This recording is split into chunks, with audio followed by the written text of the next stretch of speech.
guy would have believed how good the image classification systems are today. So it's very hard to predict which ones, unless maybe you're the Google generation and then you have intuition. I think it's very hard to predict exactly which ones they're going to be. There will be a whole bunch of them, and there'll be a whole bunch where there is no improvement in the next 5 or 10 years. And maybe it's going to be 20 or 30 or 40 years, as you know, the backpropagation algorithm really took 30 years to mature. Anybody want to give a prediction? 5 or 10 years ahead? No. Okay. Yeah, one thing is that not simply of the technology issues, that current, the various issues of the global problems cannot be solved in a single solutions. So many of the items is complicatedly networked, and some of the climate change, energy management, is some of the pollutions and waters. Many that the subject is really integrated to the one solutions. The artificial intelligence, that what is appropriate or not, I'm not sure, but digital society can solve the whole things which cannot be solved in other ways past.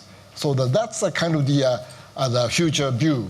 So that how to integrate of the various analytics and how to making a more clear solutions through the digital technology. That's our view for the futures. Mr. Goldberg?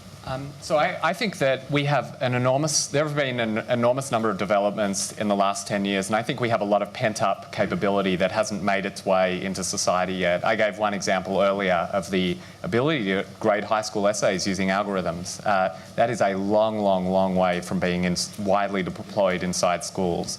And so I actually think the biggest change we're going to see in the next 5 to 10 years is some of the capability that is being developed in the labs and then on the cutting edge, in more cutting edge companies, really starting to get much wider adoption. Mr. Roth? Yeah, I mean, if I could talk maybe about where the regulatory efforts are heading.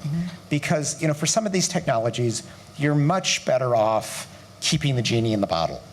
Once the genie is out, it's very hard to sort of push it back in. And think about nuclear weapons.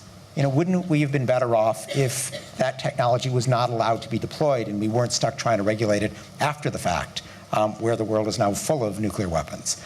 There was a positive example with so-called blinding lasers. And the technologists came in and say, isn't this great? We can incapacitate a soldier on the battlefield without killing him.